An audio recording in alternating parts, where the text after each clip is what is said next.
So, why are you here? What is bringing you into this race, and why do you want to be the Saratoga County District Attorney? I'm running for one reason only. That's to keep Saratoga County safe, be tough on crime, and be a law and order candidate for this county.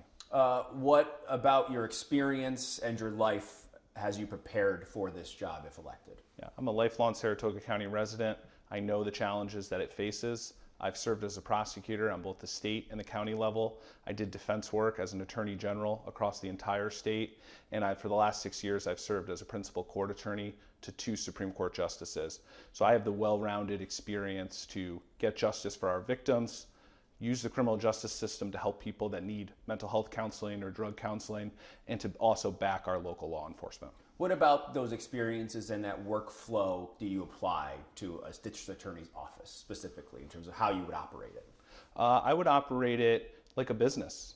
We need people that I'm going to recruit the best prosecutors, retain the best prosecutors we have, and make sure Saratoga County has the top law enforcement officials in the entire state. How do you retain prosecutors? How do you recruit? I know this is an issue not just in Saratoga County, but beyond that. I know a lot of different county district attorney's office face issues with staffing and making sure to incentivize people to work there as there is competition out there.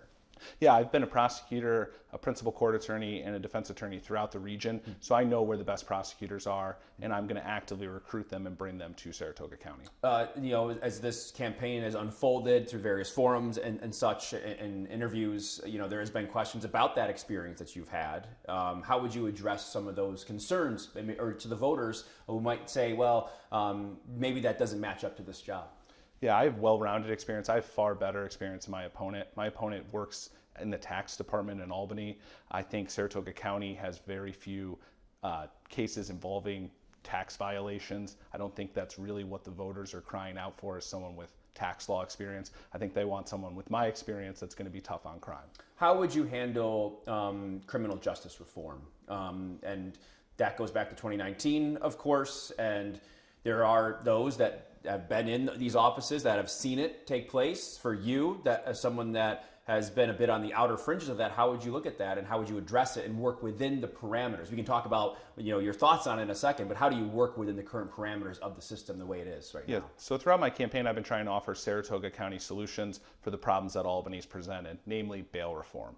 So we need to not be defeated by Albany legislation that has made us less safe, and we need to be proactive. And that's what I'll be as a district attorney. I'm not going to blame Albany and sit back. I'm going to try to come up with tailored solutions to push back. Does that come with how you charge it, or I guess how you bring about a case of an individual? Obviously bail is something that is in the judge's hands, but what is your role in trying to make sure that someone who could be a danger is behind bars? Yeah, I'm going to make sure we're aggressively charging violent criminals and sex offenders, and that will help curb the impact of bail reform. And also, too, I'm going to be using a lot of pretrial monitoring to make sure people that are out on, people that are not held because of the bail reform are being monitored in our county. Discovery has had some changes over the course of the last few years, of course 2019, and then made some more intricate changes to maybe open up change the process a little bit back in the prosecutor's favor, you could say. How would you manage discovery? Obviously, that is such a big part of what you do. Yeah, we need to make sure we have our staff, and I want to make sure prosecutors are prosecuting cases. So I'm going to bring in people that are going to handle the paperwork and make sure that we're complying with the discovery laws so we can free up our prosecutors to be out there fighting crime. Let's get to raise the age, and that's something that I've been told and made aware of, that this is going to be something. I know the District Attorneys Association has made this one of their priorities heading into the next legislative session, to tinker with it once again. I guess I should say tinker, because I think that's about as far as they'll go. Where do you fit in that raise the age conversation right now, and how that impacts the way you would be in office? Yeah, I think maybe well-intended, it's been misguided. I'm going to be someone that's going to use my platform as the Saratoga County District Attorney to call out, I think, misguided legislation that has made Saratoga County less safe. I think we need to absolutely tinker, raise the age, and I think Albany needs to consult with DAs when they're writing these laws, because I know they've failed to do so. I know I said tinker. What do you mean by tinker? I guess first I'll say, since we're having a conversation here, I guess I'll say by tinker I meant, I know there's been proposals to change the way it's funded, and I know some have said, well, instead of having a reimbursement, get the money up front for the programs, for the youth that have been charged or whatever, what have you. And also some questions about the language and being able to shift cases from family court or to criminal court or whatever it's going to be as charged as an adult. Where do you stand when you say tinker? I think Albany needs to have a discussion and have everyone in the room when they're drafting these laws. They need family court judges, they need court officials, they need defense attorneys, and they need prosecutors. They've cut prosecutors out of the equation when they're drafting this legislation.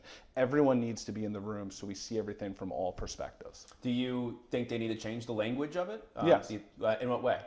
I mean, I'd have to see the bill to meaningfully comment on the legislation, but I would like everyone to be at the table when we're drafting these things. So. In terms, there's been, over the course of the last decade, some really major high-profile cases in Saratoga that have gone nationwide, and we could name them all, but I do want to look at one that was involving certainly the DA's office, because it involved the dismissal of an indictment, and that was the 2022 Broadway, the shooting, the shootout, if you will. And I think that people in the community are really concerned about that, and I think still have a lot of questions about that, considering in some eyes, justice wasn't served, but no one ended up being held accountable for that at the end of the day because the case was dismissed. From what you understand about how that was conducted, is there anything that you would do, or even if broadly looking at it, how would you approach something like that? I mean, I have the utmost respect for Judge Murphy, who wrote the decision. He's been a huge supporter and mentor of mine.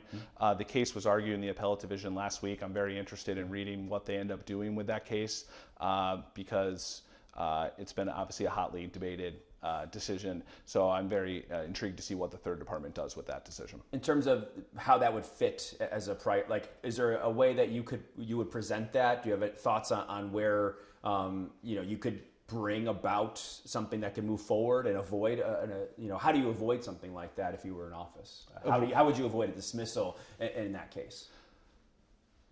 Making sure that the grand jury is properly charged, making sure that the grand jury, I'm all about open disclosure and making sure that the jury has everything in front of them so they can make the right decision. So especially when you're in a grand jury, you want to make sure they have all of the information so they can make a correct charging decision. Openness, trustworthiness, honesty, those are going to be huge hallmarks of a Brett Eby administration.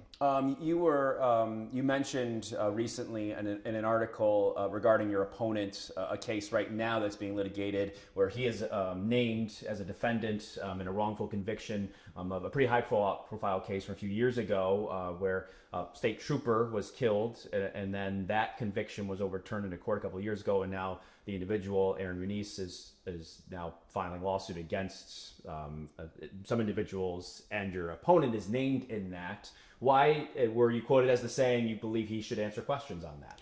Yes, both of us are running to be the top law enforcement official in Saratoga County. There's no question that I won't answer.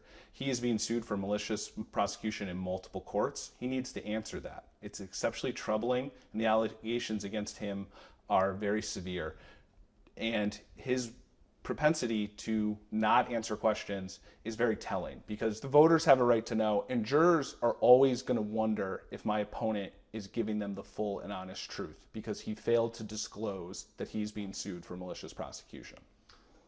On the other side of the coin, he has also himself called for you to denounce the chairman of your party in Saratoga County, who just this week the Sheriff's Deputy's PBA called for his removal after some things were said. How do you respond to that? I did respond.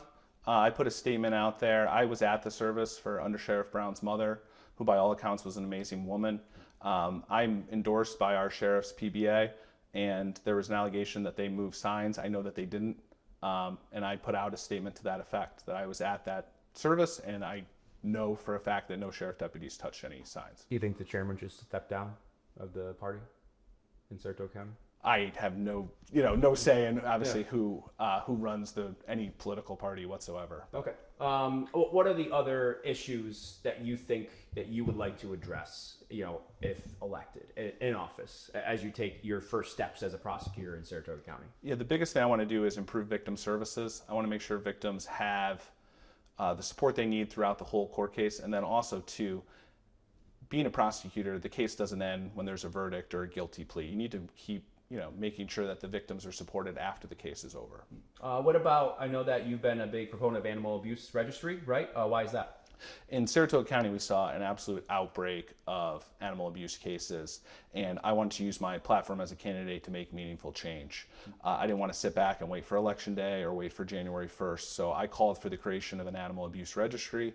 56 days later, it passed with bipartisan unanimous support, and I'm very proud of that. As a prosecutor, what's your role in making sure that things like this, are of course held accountable, but also prevented at the end of the day? The registry is one element of that too. Yeah, the registry is one part. I saw in Argyle 21 dogs were killed at a boarding facility. I put out a proposal to have boarding regulations to make sure what happened in Argyle doesn't happen here in Saratoga County. And a lot of towns have really, I don't want to say copied, but have used my proposal. And I know Clifton Park has passed legislation. I know Wilton and Milton are moving forward with legislation as well. And then Senator Tedisco took similar language from my proposal and put it into a statewide law. This was an interesting process to get to an election in November, of course, this year with Karen Hagan stepping down. How did you get involved, and what inspired you to run in this case? Obviously, with a timeline that not everybody always experiences when they're running for a position in office. Yeah, I was encouraged when the vacancy opened. I was encouraged by Sheriff Zerlo, Under Sheriff Brown, Judge Murphy, who's the former district attorney and now a retired judge, as well as many other members of law enforcement. It's a lifelong dream of mine to serve the people of Saratoga County, and I know I have the experience, temperament, and fight to be the chief prosecutor. Why now for you? Why do you think this is the time? You're in 2025.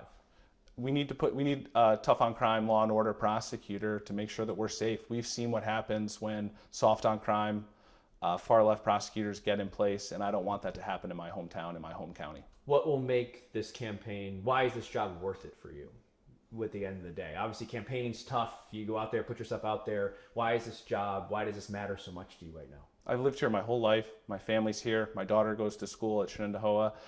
I care about my community. I care about this county, and I know I have the fight and the temperament to keep it safe. All right. Thank you very much.